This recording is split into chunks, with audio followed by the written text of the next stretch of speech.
Hello everyone, so today I'm going to show you how to make pumpkin crunch bread two ways. This one, super easy. The one that I have in the oven right now is homemade from scratch, both equally delicious.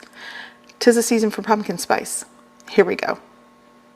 Okay, so for the first one, in a large bowl, I'm going to add one boxed cake mix. This is the spice cake mix, which is the one that I think you should use. And this is a 2-ingredient pumpkin bread, by the way. Here is 15 ounces or one 15-ounce can of pumpkin puree. That goes in, and that's it. Those are the 2 ingredients that make the pumpkin bread. You're going to give that a mix, and that is done. If you just want to make plain 2-ingredient pumpkin bread, this is your recipe. You can bake this, but what we're doing today is making this a pumpkin crunch bread. So I'm going to show you how to make that crumbly, crispy, crunchy topping. So in a large bowl, I have 1 cup of all-purpose flour.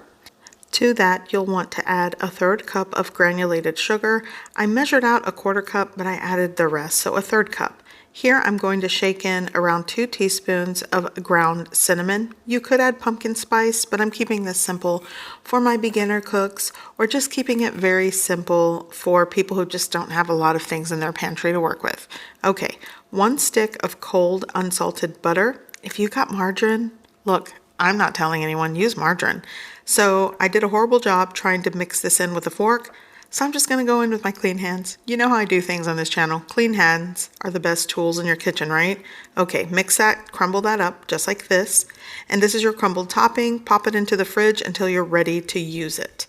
Like right now, because I'm going to pour in half of that pumpkin bread batter that we created, or mix, and just kind of scoop it onto the bottom of your loaf pan. This is a 9x5 loaf pan that I've added parchment paper to. That makes it a lot easier to work with this bread when you're ready to remove it from the pan and slice it up.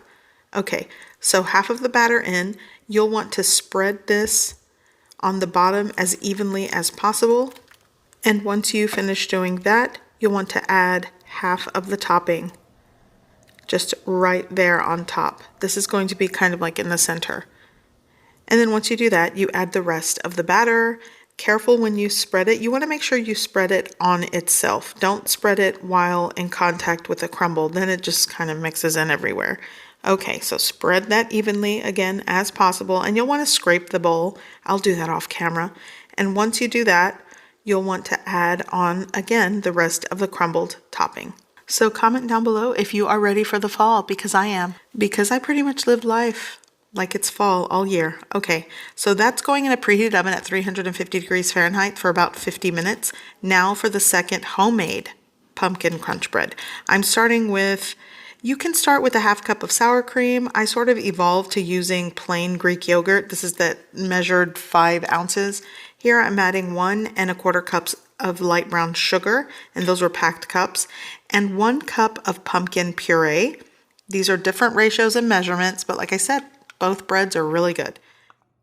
Next, I am going to crack in 2 large eggs into the mix. It's always wise to crack the egg in a separate bowl in case you get a bad one, but you know, I just do things on the edge here on this channel. I'm gonna measure in with my eyes 2 teaspoons of vanilla extract and 5 tablespoons or a 1/3 cup of cooking oil. This is actually avocado oil that I always use in my kitchen. So now just mix that, blend that, combine that, whisk that until it's really combined.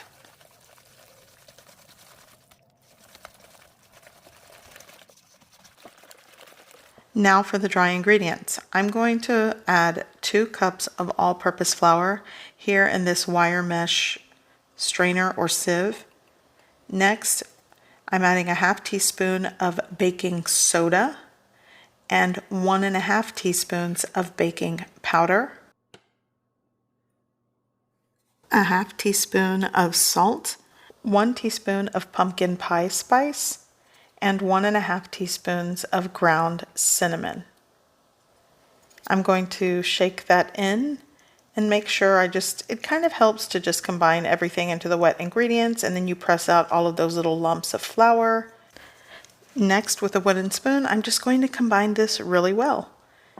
And this is the batter for the second homemade from scratch pumpkin crunch bread.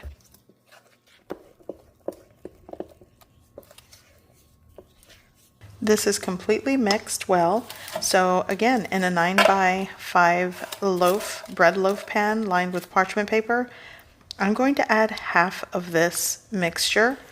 And as I'm recording this, I realized I need to show you how to make the crumble topping for this second version of pumpkin crunch bread. In a bowl, 1 cup of all-purpose flour. I'm going to add some pumpkin pie spice into the mix. 1 teaspoon goes in. I'm also going to add a little over a teaspoon of ground cinnamon. You know me, I like to just scoop and eyeball things, but you know, put that in the bowl. Here I have a 1/3 cup of light brown sugar going in. I'm just going to break that apart and give that a really good mix. And as I was doing this, I realized I want some salt. So a pinch of salt goes into this.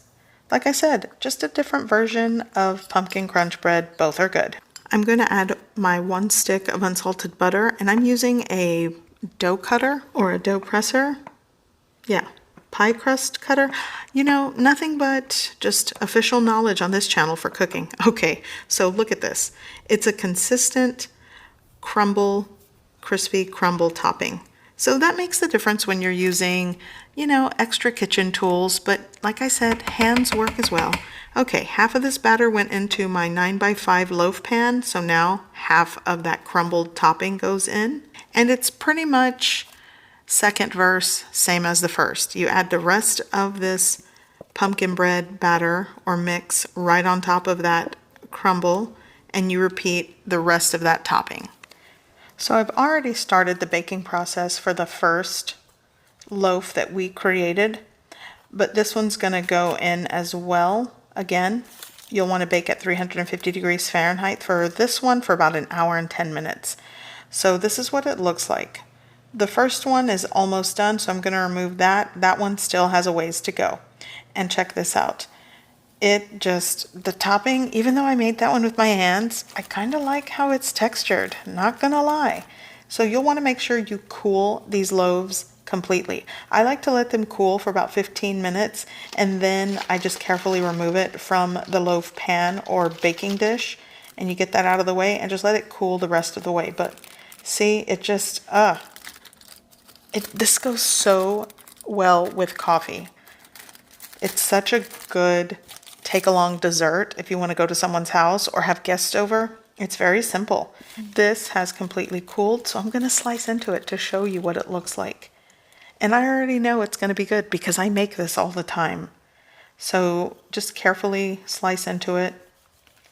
And it is crumbly. You can hear how crispy and crusty the exterior is, and that's the crumble in the center. I'm going to cut a couple of slices here. And it's such a good, simple pumpkin crunch loaf recipe. If you are just like beginner baker, you have box cake mix, and it's really good. Super, super good. So I'm going to show you what the second one looks like. This also equally as good. I mean, from scratch homemade does taste a bit better. Not going to lie. I would take both of them. So just slice into it. Super tender, moist pumpkin crunch bread. I hope you give these recipes a try. I hope you like it, and thanks for watching.